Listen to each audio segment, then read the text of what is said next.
your video and put yourself on mute if you haven't already done so. For best viewing, it's best to be off VPN or be on your Wi-Fi if that's possible. Donc, veuillez, s'il vous plaît, éteindre votre fonction vidéo et vous mettre en sourdine si cela n'a pas déjà été fait. Vous pouvez poser vos questions dans le clavardoir. You may ask your question in the chat. Donc, je m'appelle Lisbeth Savard, and I am the NMC Regional Manager for the Prairies and the Northwest Territories. For those of you who are not familiar with the NMC, it is a key horizontal network that represents the voice of over 40,000 managers across the federal public service. La CGN agit à titre de facilitateur en collaborant de façon proactive avec les organismes centraux et d'autres partenaires à l'appui des priorités de la fonction publique. Sans plus tarder, I will pass over the floor to Christine Donoghue, DM Champion for the NMC and Deputy Commissioner for CRA, to begin our virtual talk. Oops, I think someone forgot to mute themselves. Thank you. Okay, so I will pass it over to Christine and our DM Champion.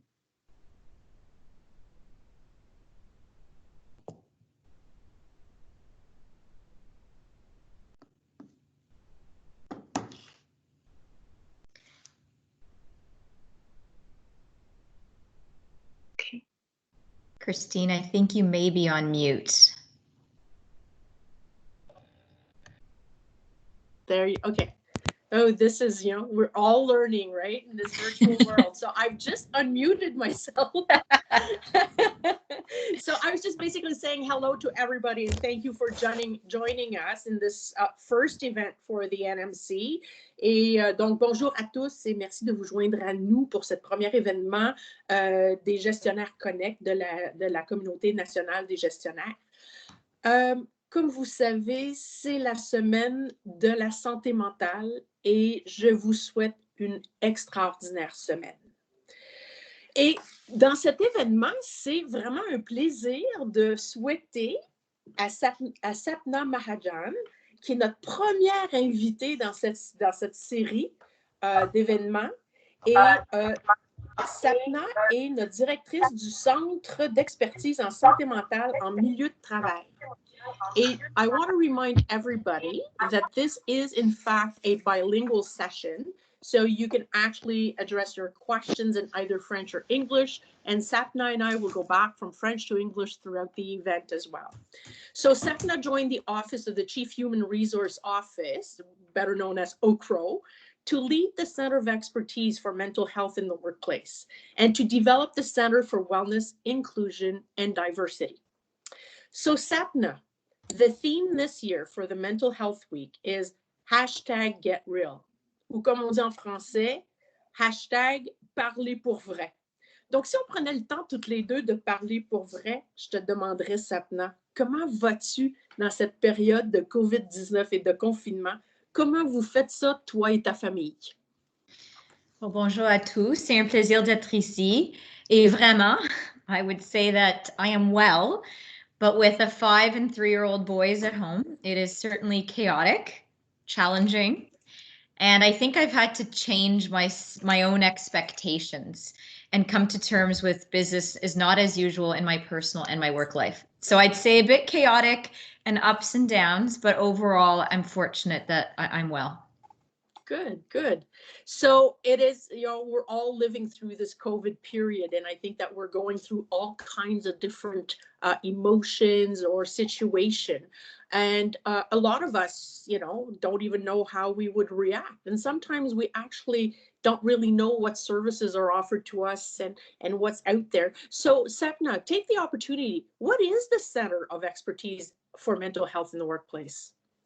Pretty simply, in 2017, the government for a long time has had mental health as a priority, but in 2017, they established a center out of Treasury Board that's just there to help departments integrate psychological health and safety like they do physical health and safety, and make it a priority, the mental health of employees and people leaders and managers across the system.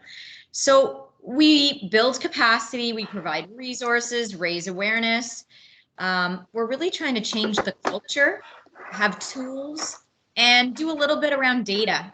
Because, you know, what are the real issues that people are facing? And what we put into place, is it actually having an effort? So we really are there to help the entire system to try to move forward with a very challenging subject as mental health. Donc, comme tu dis, c'est un sujet qui est très complexe. Mais quand on parle de santé mentale en milieu de travail, ça signifie quoi à proprement parler? Oui, je vais commencer en anglais, aller en français, les deux. Mais like physical health issues, we expect our workplace to prevent foreseeable injury. So managers on the phone today or on the video, if there was a hole in the middle of your office, would you go into the office? No, you probably wouldn't. And you expect your workplace to prevent any foreseeable injury. And if you're physically hurt, you have a broken leg, the workplace will try to create accommodations and facilitate you to work. So it's not unreasonable for us to expect the same on the mental health side. The workplace should try to prevent the psychological injuries that are foreseeable and promote the well-being. So when somebody is suffering, let's try to facilitate them getting help. Let's intervene early. And especially at this time with COVID, we know that it's having a particular impact on us. Just to talk a little bit about it. And I saw custom setup. Maybe I can remind, I'll just jump in and ask if everybody can mute themselves, and maybe the host I know can mute everyone except us, so maybe we can come try down that. and ask if you wanted some, but you don't right now. Merci, thank you. Sorry, Christine. It's okay. So I was just going to go a little bit into just a bit about the pandemic itself and the mental health in the workplace. So la pandémie du COVID continue d'avoir des répercussions négatives sur la santé mentale de tous les Canadiens. Et d'après ce que nous savons des pandémies précédentes, les répercussions sur la santé mentale sont susceptibles de persister après la pandémie. Le nombre de facteurs qui contribuent à une santé mentale positive ont été réduits au cours des dernières semaines, comme les activités physiques, la participation communautaire, l'éducation. Donc, Morneau-Chapelle, ils ont avant un indice de santé mentale. Et dans mi-avril, ils ont dit qu'il y avait constaté une diminution statistiquement significative de la santé mentale des Canadiens comparativement au point de repère antérieur au COVID. L'ampleur du changement est sans précédent au cours de la période de 3 ans depuis qu'ils ont recueilli les données de référence. And Angus Reid a révélé que la moitié des Canadiens, donc 50% des Canadiennes, signalent une détérioration de leur santé mentale. Et finalement, la recherche en santé mentale en Canada a publié des résultats d'enquête montrant que le nombre de Canadiennes exprimant des niveaux élevés à extrême d'anxiété a quadruplé depuis le commencement de la crise. Donc, les employés fédéraux sont inclus dans cette statistique. Et dans le milieu de travail, c'est très important qu'on regarde la santé mentale comme on regarde la physique. We have to put them kind of equal. We have to expand our notion of health and safety to not only include physical health, but also mental health. Oh, je pense que vous êtes en mute encore. Je m'excuse. Je fais ça tous les jours. Et Doug, s'il vous plaît, mute. If others can mute. Yeah, I'll mute everyone, and then Sapna and Christine, you'll have to take yourselves off mute. Yeah. Donc, je suis heureuse, Sapna, que tu aies fait le lien justement entre l'impact du COVID sur la santé mentale, parce qu'effectivement, alors qu'on va commencer tranquillement à peut-être repenser au retour au travail ou apprendre à travailler différemment, il y aura des impacts, même pour nous-mêmes, qu'on n'aura pas prévus. Et ça va faire en sorte que ça crée du stigma dans le milieu de travail. Because that we're going to be working differently. We don't necessarily know how we're going to conduct ourselves. We don't know what to expect if and when we go back to work. So that is going to create some other types of stigma. But the notion of stigma is very hard to understand. Could you talk about it a little bit more? What does stigma mean in a workplace? C'est une bonne question. Et on dit des fois que tous les portes se rendent à la stigma. La stigmatisation est le comportement et les attitudes que les gens manifestent, même s'ils savent ou non. La stigmatisation est la raison pour laquelle les gens ne cherchent pas à faire attention. Pourquoi les gens ne se présentent pas et ne disent pas à un collègue ou un superviseur qu'ils ont du mal. C'est la crainte que les gens soient réprimandés ou punis pour s'être manifestés. Il reste encore beaucoup des obstacles avec le stigma. Et j'ai peur de dire que la stigmatisation continue d'exister beaucoup. Les programmes de sensibilisation, d'éducation, ils sont importants, mais nous devons changer les attitudes, les comportements, les mentalités. Les règlements et les règles peuvent faire beaucoup, mais nous devons changer les mentalités, les cœurs, les attitudes et les comportements. Et cela peut être plus difficile pendant cette période. Alors, c'est important d'avoir des conversations, chercher de l'aide.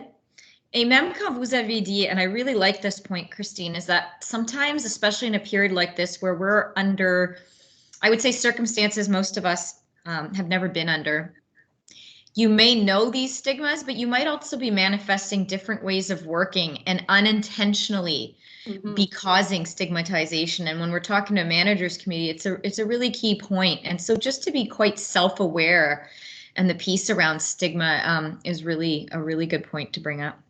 Yeah. So I appreciate, I'd like to come to questions that are being, that could be posed by people listening to us. But just before we go there, there's something that I'm urging to ask you because of the experience and the notions that you have.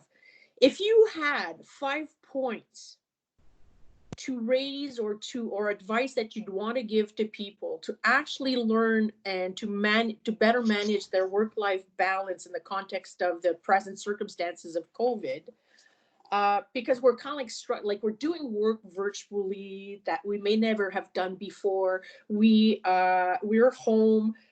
You mentioned it, you're dealing with a 3-year-old and a 5-year-old at the same time. I'm dealing with a retired husband.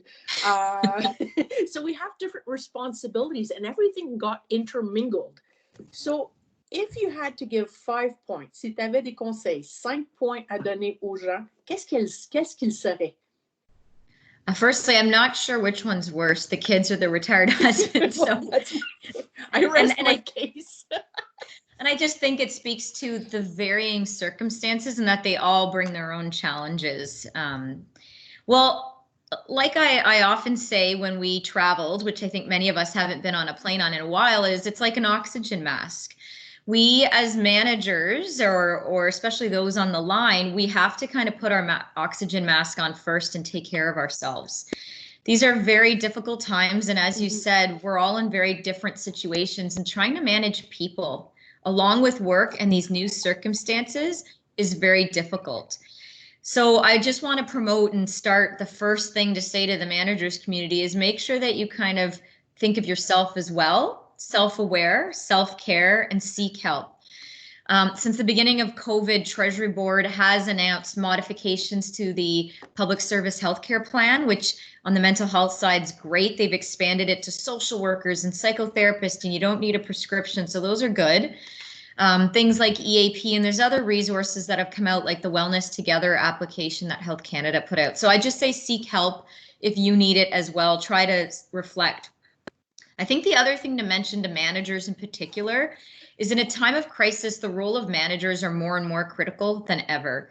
Your people will be looking to you for guidance, support, and leadership now more than ever. And Christine, in your own senior role, I'm sure you're feeling that it's an opportunity to lead with authenticity, vulnerability, with empathy, which I've seen through your leadership, having worked with you in the past, is that this is what will have the most impact through this time, is how you lead. But the challenge of that is your people are looking for guidance and support and leadership. So it's added stress, and all of them are going through their own situations. So how do you balance that all? And so the 5 things I would say is connect. Your presence is still important, whether it's virtual or you're still in your workplace or you're in a higher risk, like in corrections. Your presence is important. If you're working virtually, take advantage of technology, regular touch bases, and know that each person on your team is different. Some people on my team don't want to talk every day. Some people want to see me face to face, and it's taking more time and effort, and it is challenging, but it's important. I think talking about it. So as part of our morning huddles every day, you know, I try to keep it open and ask about the physical and mental health of how people are doing, and keep promoting accommodations. Create structure. It is such a gray area right now where every day everything's evolving. And so trying to create some structure, maybe standing meetings, trying to set clear expectations, what are in people's controls and not in control. Be flexible. Allow your team as much flexibility as possible when it comes to their working conditions, if you can, obviously with collective agreements.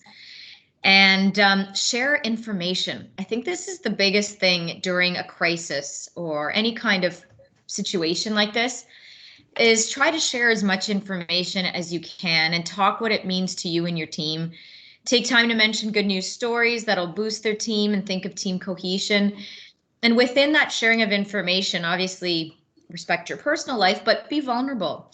If you're finding it challenging or you're finding it hard, be open, share those concerns, and try to let people know that it is quite normal to have increased fear and anxiety, and that you share that and you will support them through it. So I'll stop there with the 5 points. Thank you. And those are actually really good points. And we all live it somewhat differently, right? So for me at the beginning, you know, at the CRA, a lot of pressure to deliver these programs for Canadians. And at a certain point, we came to the realization that, you know, I needed to stay home in order to actually ensure that we could continue to lead. And for me, the reaction was guilt. I felt guilty about being home when everything like that is happening, even if I was connecting with my teams. So it's like feeling guilty. We're so used to being there and doing. And sometimes what it made me realize is that sometimes one of the good quality of leadership is also knowing when to get out of the way so that people can actually do and deal with the crisis. So Sapna, thank you so much. And Elizabeth, I'll turn it back over to you so that we can actually start addressing the questions from our participants. Okay, great. Well, thank you very much. So we have a question from Melissa Sculian around so what are executives getting in terms of training? Sometimes managers seem to be empathetic or empathic, yeah, and want to accommodate, but the executives don't see the same needs. What influence and guidance can we bring towards executives? Donc, la question porte autour de quelle sorte de formation est-ce qu'on offre au cadre supérieur, et puis je pense que la question c'est un peu autour des gestionnaires qui veulent accommoder leurs employés, mais qui ont peut-être pas la même opinion que leur cadre supérieur. Alors, c'est au niveau de l'influence et puis, ben, c'est ça, ce qu'on peut faire pour guider les cadres supérieurs.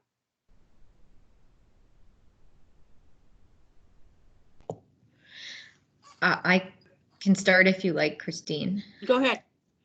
Well, I just think more and more it's being acknowledged that managers and executives, people leaders, I'll say, are playing such a critical role. And even though they're empathetic, sometimes they are ill-equipped, is what I hear.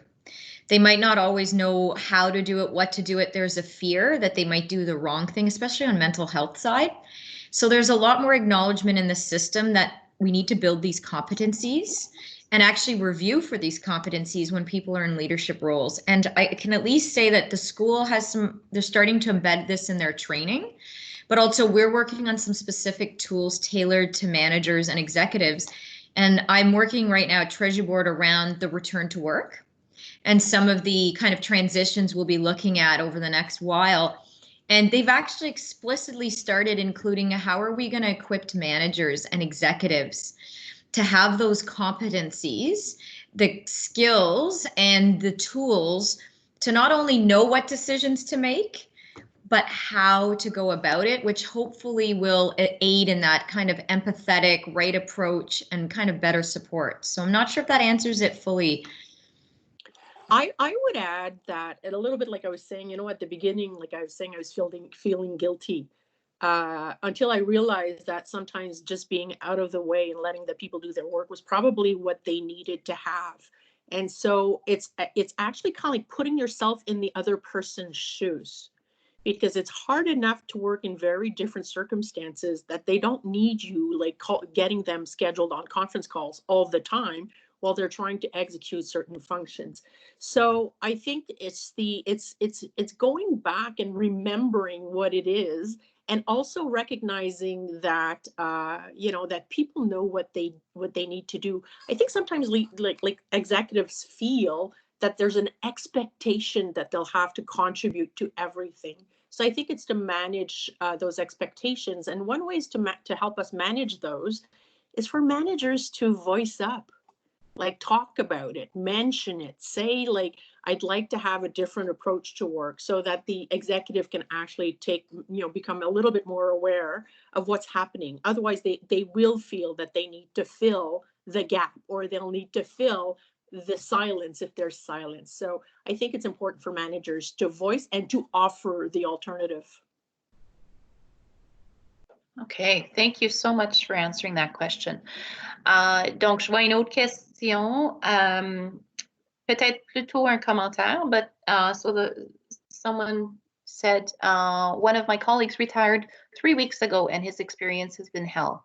Another colleague is retiring next week and he's very anxious. Being cut off from your colleagues during COVID-19 is very harsh when your work accesses are cut off.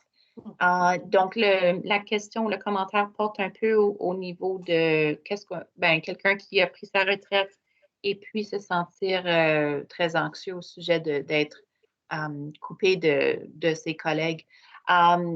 So you've talked a little bit about that guilt, but I think this is maybe a question on the other side in terms of feeling anxious about that shift, you know, in this context. So I don't know if you have any thoughts on this. You know, from my perspective, if I start, we've had the situation arrive in some of our teams where some of the key leaders were actually retiring, or some of the key players. And we made it very clear to these people that they were not going to be forgotten, and that we made a commitment that we would get back to them when things got a little bit more into I won't say the normal state, because we still don't know what normal state will be, but they wouldn't be forgotten. And so, and a lot of people have basically continued to keep in contact and just say, here's what's happening. So I think it's part of what Sapna said, right? It's to talk and it's to touch base. And don't forget that they're going through, the separation and the anxiety in that context must be extremely difficult. But Sapna, you probably have some even better advice to provide in that context. I mean, I think that's great. And I think it speaks to a bigger, whether you're retiring, I'm going on maternity leave and I just accepted that I'm going to go from this to maternity leave and never go back to the office. And so I think what it comes to as a manager is understanding that everybody is going through different things. And it could be that they're leaving on maternity leave. Maybe they're leaving the federal government for another job, or they're retiring, or they're brand new. I've had a couple of people on my team who are brand new, and they're having challenges bonding with the team and being properly oriented. And so I think the important thing as a manager is to try as best to get a bit of a grasp on the different ways your team is struggling and the different challenges, and proactively try to apply a mental health lens. You know, what could be some of the challenges they're facing, and create this space one-on-one to say, what are some of the challenges on your mind? Oh, you're retiring in 3 weeks. What are a few things that could alleviate this? Maybe we do a virtual little party for you, just our team. So I think it's about creating this space where you can better understand what the different challenges are for all kinds of people, and don't assume anyone is better than others. I've heard people say, oh, well, that person doesn't have kids or they're on their own, they're fine. Well, I can tell you that can be much more isolating, much more challenging. And so don't assume anyone is okay and fine. Create that space and check in all the time because it changes. And I think that's the important thing. So you can proactively address some potential kind of these impacts or feelings that will inevitably come out, I think, for everybody at some point through this difficult time. Yeah. Super, and that's actually a really good lead into my next question. So how do we try to balance equality versus fairness across your staff who are all in different situations? And how do we communicate that effectively without disclosing too much personal information?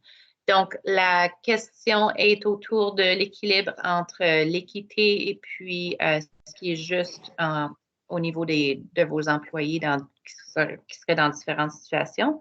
Et puis, comment est-ce qu'on fait pour communiquer ça à l'équipe sans révéler trop d'informations personnelles? Do you want to go ahead, Elizabeth? Elizabeth, I can try. Elizabeth, why don't you answer that one? Because it's an easy question. No, there you go. We should just go through the participant list and pick somebody. I'm just joking. Two things brings up to me. I think one thing I've heard across the system, particularly for managers, who I think are such a key role and difficult role in the system right now, is that some of the direction and policies that have come out have set up to managerial discretion. And that's put some added weight on managers' shoulders, causing inconsistency. And so what I would say the two things is around trying to create consistency across a sector or a department or on your team, and that is through communication. So your process should be the same. So as an example of what I was just saying is you could say at a team meeting, I'm going to meet with all of you one-on-one over the next 2 weeks to hear a little bit about some of your challenges, walk through, some of what we have open to us. And I think that's a fair way when your process is the same, because a lot is actually in place. It's just about having the conversations and be open that you're going to create flexibilities and that people will need different arrangements at this time. And I think by proactively saying you're going to take the same process, apply the same kind of rules or decisions or policies largely, but that your goal is to support and keep people at work, and that you're going to try to be consistent. So for example, if someone's struggling on the team and you say, yes, you can have 699 for, let's say, childcare, then you apply that, across your team, which you have the power on because it's managerial discretion.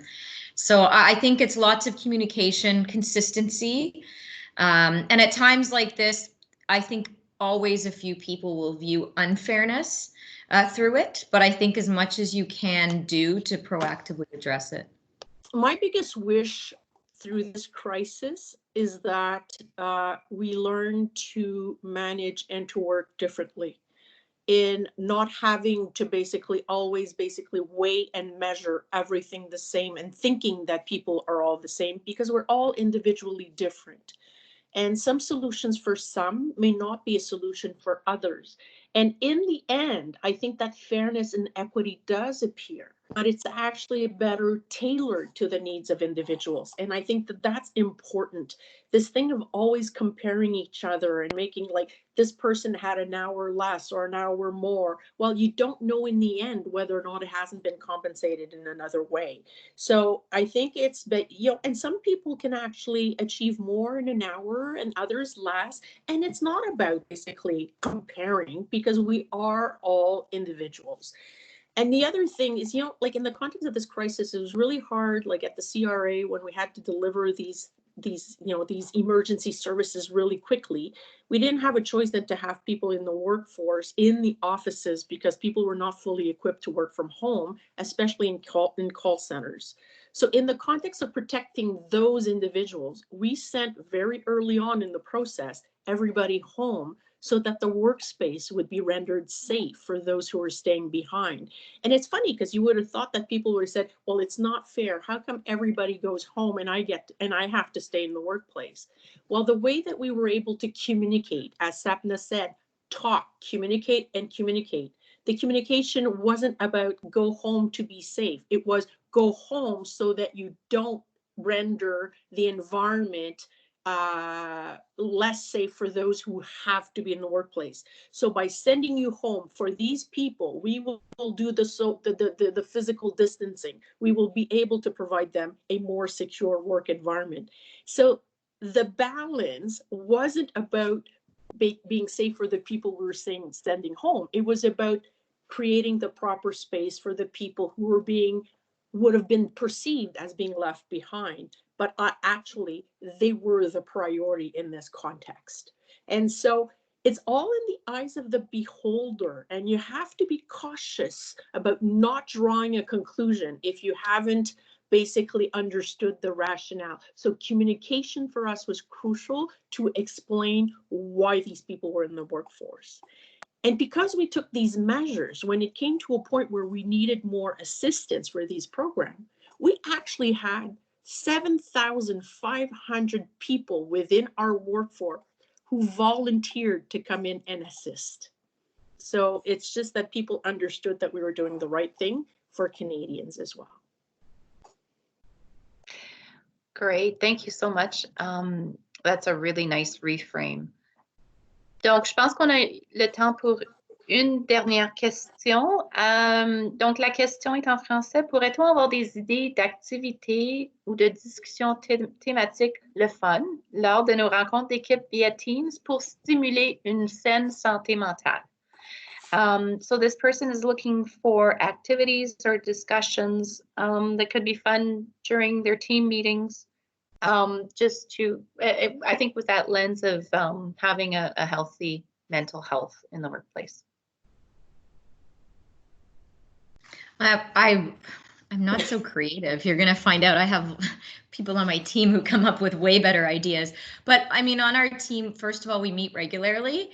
And once in a while, we try to just bring, for example, we're all at home, at least our team, and we're watching a lot more Netflix. So everyone had to suggest their one top show. And then other people are starting to watch it. And we're talking about why most of us are doing it to maintain our mental health. Favorite song we'd like to share. And when the admin put on a playlist together. And we try to do mental health check-ins, and we started a chat on BBM, which we have at Treasury Board, where we share pictures, not of each other, but maybe things that, like a beautiful sunset or some funny thing. Somebody on my team sent a picture of their cat breaking into their computer. And so I think things like that, it keeps us connected and laughing and remembering the other sides. You could do coffee breaks with certain people on the team. You may not want your director there, but I know my team does little coffee dates without me. And I think the other thing just to say is, and I didn't mention it explicitly, but on our website, which is the Center of Expertise on Mental Health in the Workplace, there's an information hub on mental health and COVID-19. It has training ideas, tools, tips. You know, if you're a caregiver, what should you do? And a manager, there's actually a whole page on how to manage with empathy and specific tips, tools, ideas of how to keep your team engaged. If you think someone on your team might be suffering from domestic violence, anything you can think of is on these 6 web pages, and we update it every day. And we scan the entire world in Canada for the best resources and tools. So I should encourage you to look at that too for any of the questions we don't get to, because a lot of that information is there. Yeah, si vous permettez, moi je peux partager certaines choses qui se font dans notre équipe aussi. Donc nous, on avait commencé avec l'alphabet. Et puis, à tous les jours, on devait prendre une photo de quelque chose, comme on a commencé avec la lettre A. Et puis, on devait prendre une photo de quelque chose chez nous qui commençait avec la lettre A. So we took a picture and went through the alphabet of something that, you know, started with A. And of course, I'm very bad at rules, and I started taking a picture of a banana and a cat. And then I was like, no, we're supposed to do A today. So, so we did actually work through the whole alphabet, believe it or not. Well, I guess everyone believe that. So now what we've moved to is gratitude. So every day we share something that we're grateful for, and we just text it to each other as a team, and it's working very well. Donc, vu on s'est rendu jusqu'à la lettre Z, on a décidé de faire un exercice de reconnaissance. Donc, à tous les jours, on va partager quelque chose pour lequel on est reconnaissant. Et dire que je me meurs de partager la photo de mon zèbre dans ma cour. Oh! Il faudra que vous le partagiez sur Twitter dans ce cas-là. Ben oui. But it's funny that you say that, Elizabeth, because, you know, one of the things that I've learned is I now know almost everybody's dog or pet, because we've all had the experience of the dog who suddenly starts barking during one of your calls. And then somebody says, who is that? And then you say, well, that was my dog. Her name is Zara. And then, so I actually know more about my team's pets than I ever did, because we all get these interruptions. Like somebody was basically talking and then suddenly they disappeared from the screen because the cat had jumped sur le clavier et pesé le bouton qui a fait en sorte que la personne a disparu. Fait qu'on apprend justement à connaître les gens à travers différents contextes. Oui, c'est fait. Oh, yeah. Oh, c'est bon. We also, you know what we did at CRA, because the commissioner is still in the office, but he's almost alone in the office. So that's his isolation space. And so he's confined himself to the office basically. But what we did so that he wouldn't forget, so we still have our stand-up meetings a few times a week. And they've actually posted an emoji of everybody in the team on the chairs that they normally sit in, so that when he does the round table, he doesn't forget who he's talking to. Little things. Yeah, for sure. Okay, so I think we've gotten to the end of our questions.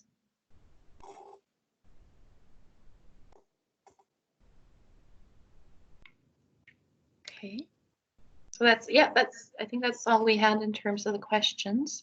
Okay. Okay. Is there anything else, Sapna, that you forgot to mention, or that you'd like a final word? The only thing I said earlier this week at an event, and people have emailed me about, and so I would just like to reiterate it here, is as managers, again, I said there's a lot on your shoulders, and I found for the first 4 weeks, every single day, 10 times a day on every call, I started with, I'm so sorry, but my 2 kids are here. I'm so sorry for the noise. I'm so sorry. And I was giving myself such a hard time because I wasn't perfectly on board or responding right away. And I realized starting about 2 weeks ago, I'm not apologizing for having children. I actually should be thanked more for working 10 to 12 hours a day and having kids, and managing my own expectations. So as managers, just to say, be kind to yourselves, manage your own expectations so they're realistic, and don't say sorry for having a dog or a cat and kids. Continue to work hard, continue to deliver and be productive, but don't apologize, because you're putting it on yourself, and I was, and it's something that I've shifted, and it's helped me a lot. So thank you, Christine, for your leadership on this as well. Thank you. Well, thank you, Sapna. Merci beaucoup pour le temps que tu nous as consacré et aussi pour les bons conseils. And hope that for all of us, this is helpful, and that it gives us some food for thought. And don't forget to connect with your team, talk to your individual, and just basically try to see what's going on. And also remember that sometimes you just need to get out of the way and let them do their work. And so I wish everybody a really, really strong and healthy COVID period, just as much physical as mental. And if there are issues, reach out. There are services out there. There are experts that we have at hand, as Sapna just basically was a demonstration of. So do not hesitate to basically reach out and contact people. Be there, and not only for yourself, but for others who may be feeling alone. So, merci beaucoup, Sapna, pour ta présence. Lisbeth, I want to thank you for moderating this session as well.